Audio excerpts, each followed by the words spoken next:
You know, one of the biggest reasons people stay stuck in life isn't because they're lazy or lack talent. It's because they don't even realize what's controlling them. Most people go through their entire lives doing the same things, thinking the same thoughts, reacting the same way. And they wonder why nothing changes. The truth is, it all comes down to something called a paradigm, a word most people have never even heard of, yet it controls almost everything about them. So let's break this down. A paradigm is a set of mental programs, habits, beliefs, and perceptions that are stored deep in your subconscious mind. And here's what makes it powerful. You didn't choose it. You inherited it. From the moment you were born, you were surrounded by people, by a culture, by beliefs.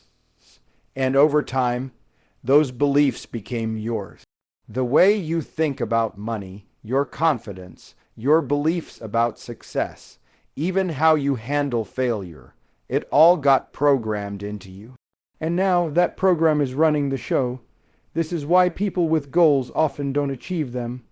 They say, I want to be wealthy, but their paradigm says money is hard to get.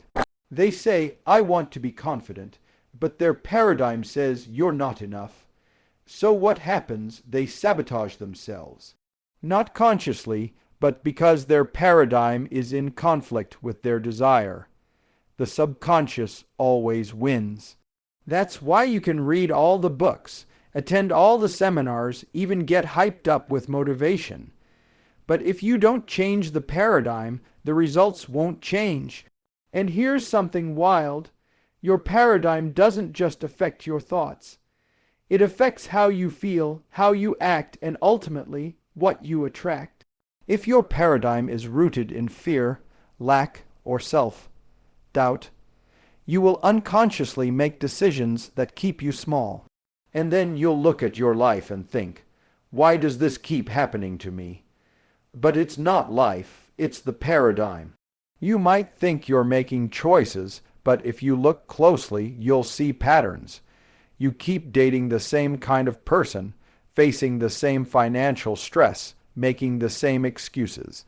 That's not coincidence, that's conditioning, and until you become aware of it, you're not really in control. Your paradigm is. This is why awareness is the first and most important step to real change. You can't change what you're not aware of. So start observing your habits. Pay attention to your automatic reactions, your inner dialogue. Ask yourself, where did this belief come from? Who told me I had to be this way? Is this even true? Because once you start asking those questions, you start to separate yourself from the paradigm, and that's when change becomes possible. You are not your paradigm. You're the one with the power to change it. And once you understand what a paradigm really is, the next step is learning how to shift it. How to take back control and reprogram your mind for success, confidence, abundance, and growth. The moment you understand that a paradigm is running your life, the next powerful step is learning how to identify the paradigms that are actually holding you back. Because here's the truth, most people aren't aware that their struggles, their self-doubt, their procrastination, their fear of success aren't really them. It's just a set of ideas and behaviors they've been repeating for so long. They've mistaken it for their identity. Let me ask you something. Have you ever set a goal you were really excited about, maybe to start a business, improve your health, or build better relationships, and then suddenly, without even realizing it, you just stopped taking action? Maybe you told yourself you were too busy. Maybe you said it's not the right time. But deep down, you knew you were capable of more. That moment, that's your paradigm pulling you back into your comfort zone. And comfort zones don't just feel familiar. They feel safe even when they're keeping you stuck. Your paradigm isn't just one belief. It's a whole system of beliefs that supports each other. For example, if your paradigm says, I'm not smart enough, then every time you try to push yourself, another part of that system kicks in and says, don't try too hard. You'll fail anyway. Then you procrastinate. Then you feel guilty. Then you think, see, I knew I couldn't do it. And the cycle repeats itself. This is the invisible wall that keeps people from breaking through. And if you never stop to identify it, you'll keep blaming outside circumstances. You'll say things like, I just don't have enough time, or I guess I'm not lucky like other people. But let me tell you something. That's not your truth. That's your programming. And the good news, programming can be changed. So how do you spot these hidden paradigms? The best way is to watch your results. Your results never lie. If your bank account never grows, if you keep ending up in the same kind of relationship, if you keep giving up on your goals, that's a sign your paradigm needs attention. It's not about beating yourself up. It's about becoming a detective of your own patterns. Start asking yourself, why do I do what I do? Why do I stop myself right when things start going well? Why do I feel uncomfortable with praise, success, or love?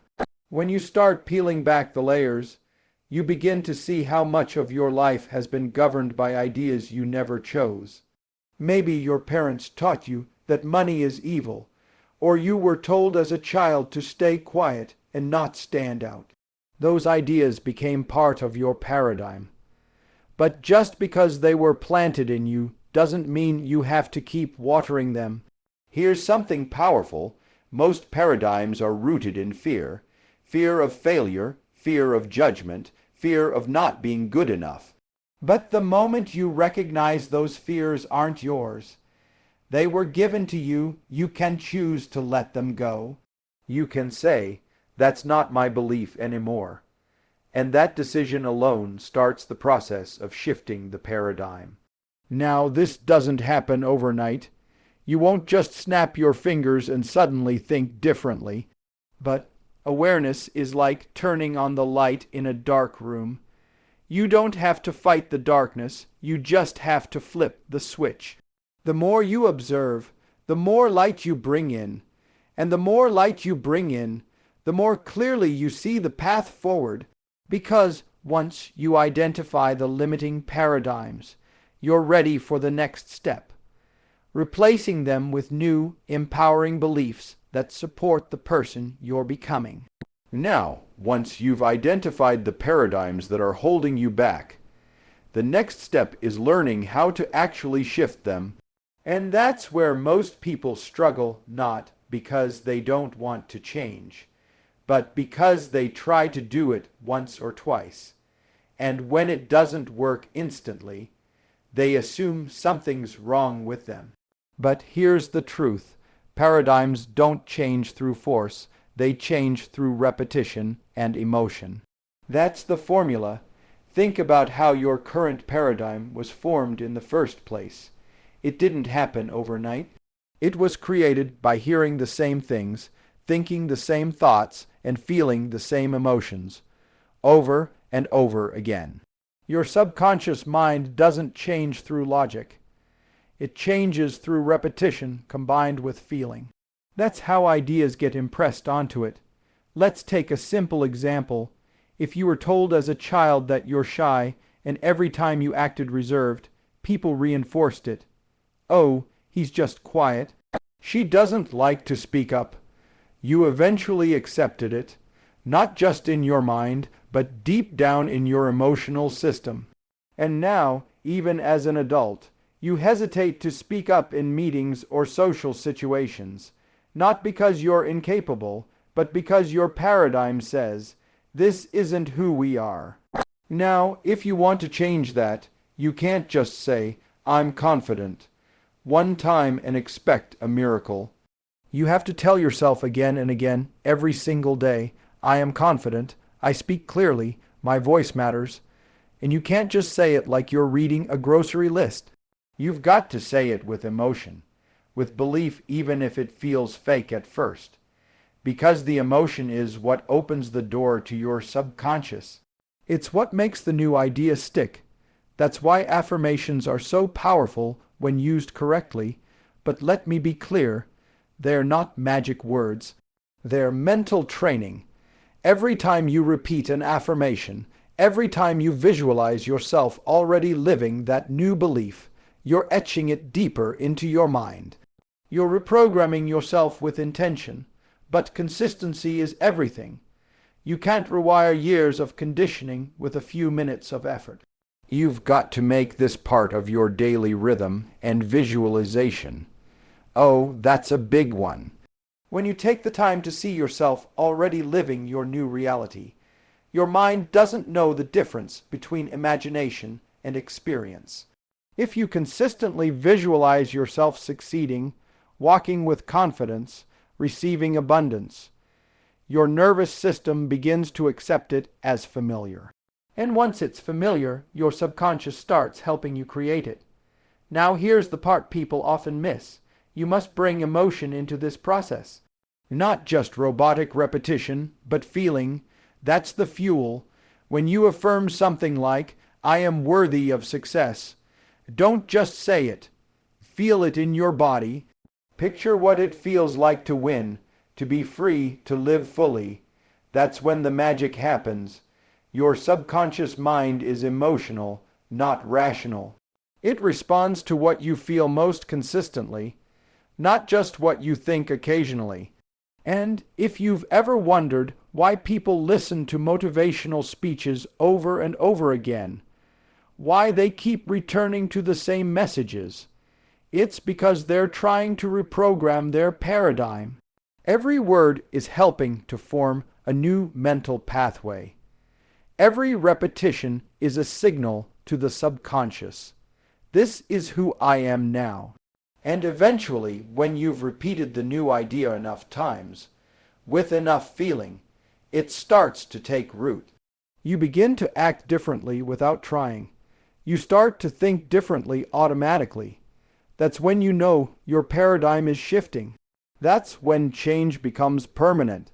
And from there, it's time to build on that momentum by replacing the old worn-out ideas with ones that truly empower you and support the person you're stepping into. Once you've started using repetition and emotion to interrupt old patterns, the next natural step is to replace the outdated ideas with something new, something that actually empowers you. Because here's the thing. You can't just remove a limiting belief and leave an empty space. Nature doesn't work that way, and neither does your mind. You've got to fill that space with something stronger, something that supports who you want to become. And that's where the real transformation begins. Think about it.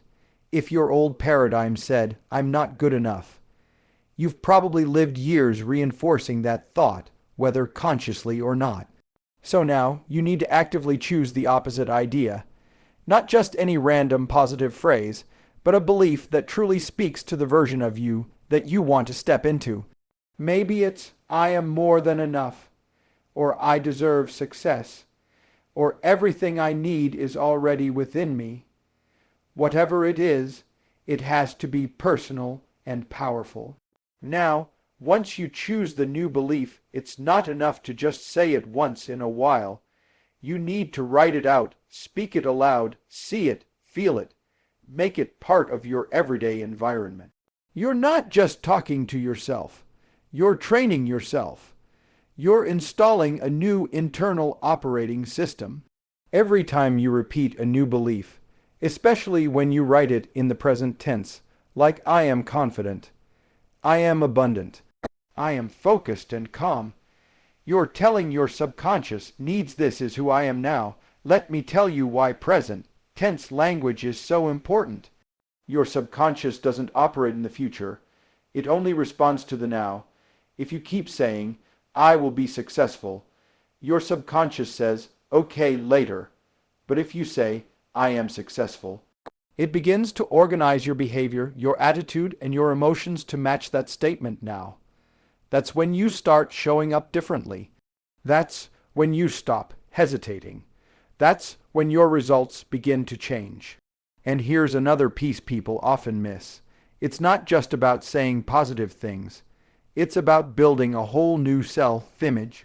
You need to see yourself differently, because how you see yourself determines what you're willing to receive. If your self-image is stuck in old, limiting beliefs, it doesn't matter how big your goals are. You'll never let yourself have more than your image believes you deserve. So ask yourself, who am I becoming? Really picture it. How does that version of you walk into a room? How do they handle pressure? How do they speak, think, dress, move? Once you get clear on that image, begin to act as if you're already that person. That doesn't mean being fake. It means stepping into your true potential. Because the truth is, that version of you already exists. You just need to give it more airtime than the old one. Now I get it. This might feel uncomfortable at first. You might feel like you're pretending. That's normal. Anytime you stretch beyond your current identity, your old paradigm will resist. It'll whisper things like, "This isn't you," or "Who do you think you are?" But that's just the old software trying to stay in control. Don't listen. Keep going. The discomfort is part of the transformation. Keep feeding your mind the new belief. Keep imagining that new self. And most importantly, start living from it. Not someday, today. Because every time you show up as that version of you, even in the smallest ways, you're telling your subconscious, "This is who I am now." And that's how real change happens. First in the mind, then in the behavior, and finally in your results. Now that you've begun replacing those old, limiting beliefs with empowering ones, and you're feeding your mind daily with repetition and emotion, there's another powerful piece to the puzzle. You have to act like the person you want to become. This is where the shift becomes real. It's no longer just about thinking differently. It's about being different. It's about aligning your actions with your new identity, even before your external world catches up. Most people make the mistake of waiting until they feel ready. They say, "I'll speak up in meetings when I feel more confident," or "I'll invest in my dream once I'm 100% sure it will work." But what they don't realize is that confidence doesn't come before the action. It comes from the action. If you wait to feel ready, you'll be waiting forever. The way to install a new paradigm is to start acting like it's already true. So, if your new belief is, "I am a successful entrepreneur," how does that version of you start the day? How do they handle challenges? How do they speak to clients, show up online, make decisions? You have to step into that mindset and behave as if you're already there. Not because you're faking it, but because you're training your brain and your nervous system to accept this new version of you as normal. Now, let's be honest. This isn't always easy. You'll have days when your old paradigm tries to pull you back. That inner voice will whisper, "You're not really like that," or "Who do you think you're fooling?"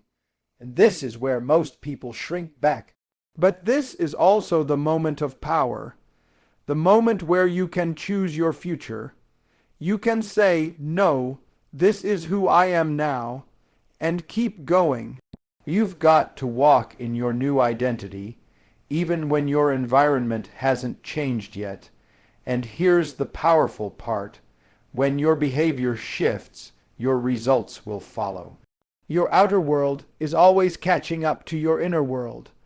So when you start showing up with new energy, people will begin to respond differently. Opportunities you used to overlook will start standing out. You'll start taking actions that used to scare you, and you'll survive them. You'll gain proof, and with that proof, your confidence grows. That's how you build momentum. Start small. It doesn't have to be a big, dramatic change overnight. Maybe it's the way you speak about yourself. Maybe it's the way you dress, the way you respond in conversations, the way you hold yourself when you walk into a room. Small upgrades done consistently create a massive identity shift over time. And once your subconscious starts to see and feel this new version of you in action. It will start supporting that version automatically. You've got to stop waiting for permission. You have to stop saying, when I have the results, then I'll act differently. No, it's the other way around. You act differently first, and that's what creates the results. Your actions are like instructions to your subconscious mind, telling it what's now normal for you. And the mind always works to maintain what it believes is normal. So if you want to change your life, change your normal. Show up as the version of you who already believes in the vision. Speak like them, walk like them, decide like them. It won't feel natural at first, and that's okay. Growth never feels natural in the beginning, but over time it becomes effortless. And that's when you know your paradigm has truly shifted. If you've started acting like the person you want to become, that's already a massive shift. But to lock in this new paradigm and truly protect your growth, you need to look at something many people overlook: your environment. Because no matter how strong your new beliefs are, if you keep surrounding yourself with the same energy that supported your old paradigm, you'll feel like you're swimming upstream every day. We are deeply influenced by what we see, hear, and feel around us, more than we like to admit. You can be doing all the inner work, writing affirmations, visualizing, meditating. But if the people you're constantly around are negative, small-minded, or stuck in their own limitations, that energy pulls at you. And over time, it can subtly pull you back into your old identity. So it's time to ask yourself, who am I surrounding myself with? What kind of conversations am I exposed to? Are they lifting me up or dragging me down? Are they reinforcing the new version of me I'm building, or reminding me of the old one I'm trying to leave behind? This isn't about cutting people off or judging anyone. It's about being intentional. Your environment must match your new direction. If you want to become more confident, more successful, more fulfilled, you need to immerse yourself in an environment that feeds that version of you. That means listening to motivational content daily. It means filling your space with books, quotes, videos, anything that reminds you of your new truth. Your mind is always absorbing. Whether you realize it or not, your subconscious is listening. Every podcast, every song, every conversation, it's all shaping your internal world. That's why repetition is so powerful, but it's also why environment is just as important. When you combine the two, it's like jet fuel for change. Think about this. If you were trying to stay sober, would you spend every night in a bar? Probably not. That's because you know the environment isn't supporting your goal. Paradigm change works the same way. If you want to break free from fear, lack, or self-doubt, don't spend your time around people or media that feed those exact things. Instead, choose growth energy. Seek out mentors, online communities, books, even background audios that are filled with the mindset you want to embody. Let those voices be louder than your doubts. Let that energy be stronger than your past. Because the more time you spend in that environment, the more natural your new paradigm becomes. It stops being something you're trying to believe and starts becoming who you are. And when you feel yourself slipping, because yes, that happens, go back to your environment. Rewatch something that inspired you. Reread your affirmations. Listen to a voice that reminds you of your power. That's how you recalibrate. That's how you stay aligned. Motivation might spark the change, but it's your environment that sustains it. At the end of the day, changing your paradigm is not just about thinking differently. It's about living differently. And when your thoughts, your actions, and your environment are all aligned with the person you're becoming, that's when transformation becomes permanent.